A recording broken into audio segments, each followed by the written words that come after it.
Hi there. This is Judy's Magic Cast-On lesson. I'm going to show you how to do that. Judy's Magic Cast-On is a cast-on used for things like socks and I don't know, stuffed animal arms and stuff where you don't want a seam at the end of a tube that is supposed to be closed off. So you end up creating this kind of magical, seamless end. And that's what we're going to go ahead and do. So I've got big needles and big yarn so that it shows up.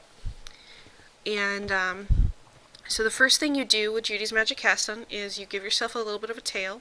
For me, for socks, I tend to need 14 stitches to start off on both the top and the bottom needles. So I've got my tail and I've got my working yarn over here. And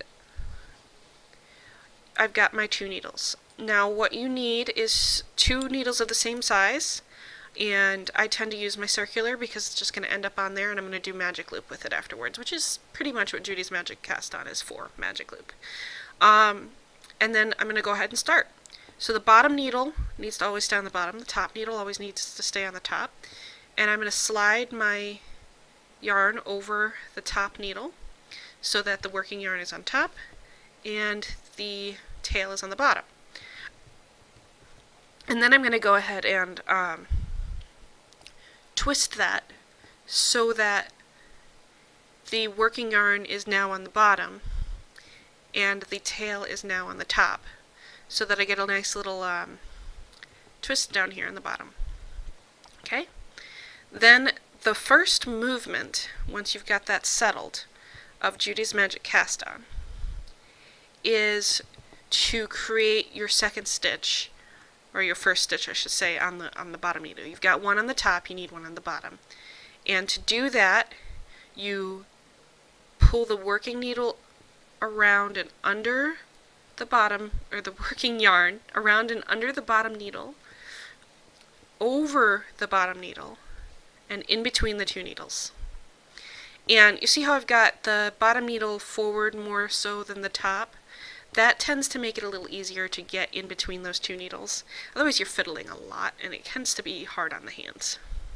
Okay, so now that I've got that first stitch on the bottom, we need to do a second stitch on the top. So again, I'm going to twist, but this time I'm going to twist the other way. So for the bottom needle we twist this way, or the counterclockwise, and for the top needle we're going to twist clockwise. And then we're going to pull that tail yarn in between the needles and over the top needle. Okay? And then there you go. So you've got a second stitch there. And you just continue to do that. So under the bottom needle with the working yarn, over the bottom needle with the working yarn, and in between the 2 needles. Under the bottom needle with the tail yarn, in between the 2 needles with the tail yarn, and over the top needle with the tail yarn. Okay? And again, under the bottom needle, over the bottom needle, and in between. Under the bottom needle, in between, over the top needle. Under, over, in between, under, in between, and over. So you just do that until you have the amount of stitches you need on both sides. For me that's 14. So we've got 1, 2, 3, 4, 5 on the top. And now we've got 5 on the bottom. That's 6 on the top. 6 on the bottom. 7, 7, 8, 8. And I'm going to end at 8 because I didn't give myself enough tail because I'm not used to working with bulky yarn. Okay. So now that you've got the number of stitches you need on the top and the number of stitches you need on the bottom, which should always be the exact same amount. You never want 5 on the top and 4 on the bottom or anything like that, because if you do that, the rest of it doesn't work. Okay?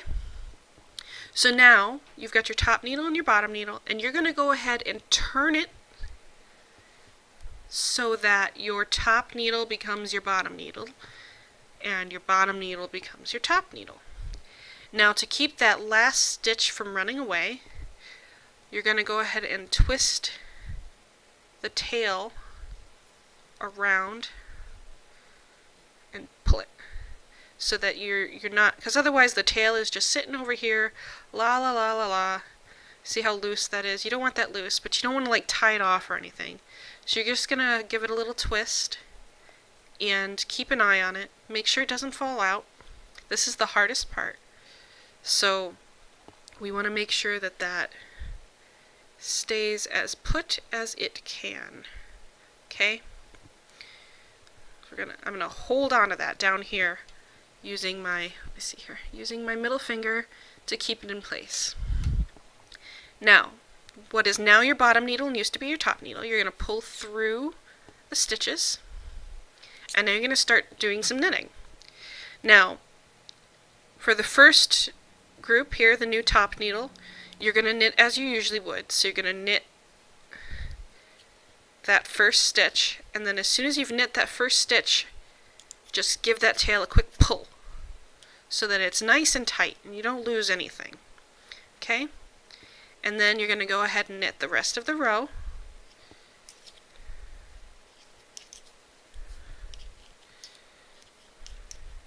Ooh. I am not good with these big needles. It's a big difference going from a 1 to a 15, I'll tell you what. Alright, so then we've got that top needle row of stitches done. And then you're going to turn it. And you're going to pull that needle back through the top.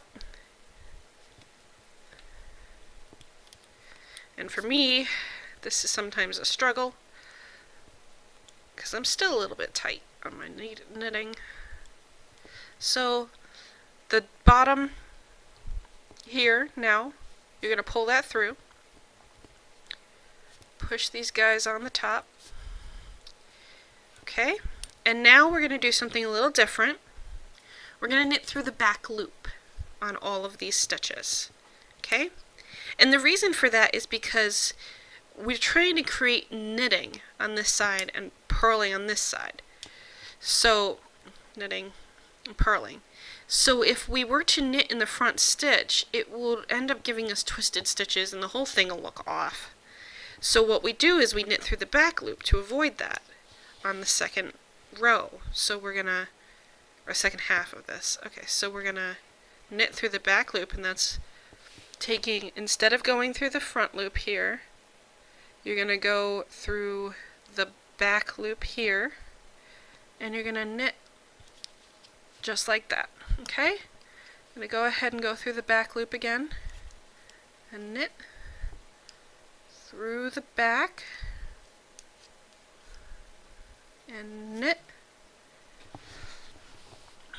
through the back and knit and all the way through the end of this half row. Okay. Oh boy, come on.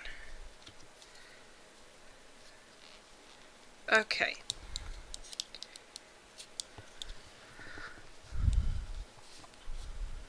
So now we've got knitted stitches on this side and purls on that side.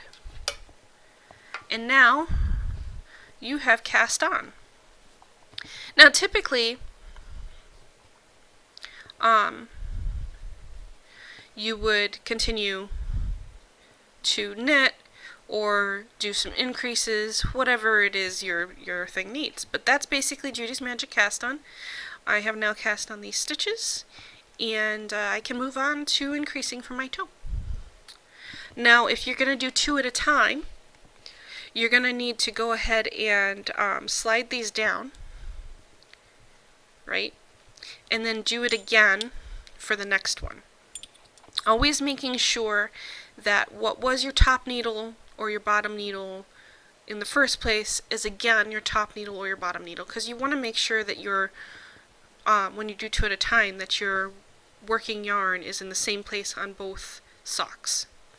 So whichever needle you marked, some people mark them, as your bottom needle will remain your bottom needle. So in this case, it would be this one, right? So I would do this again. I would go ahead and start from the other end and start all over again. So that's Judy's Magic Cast On. And if you ever had any questions, just send me a message and I will do my best to answer them. Enjoy!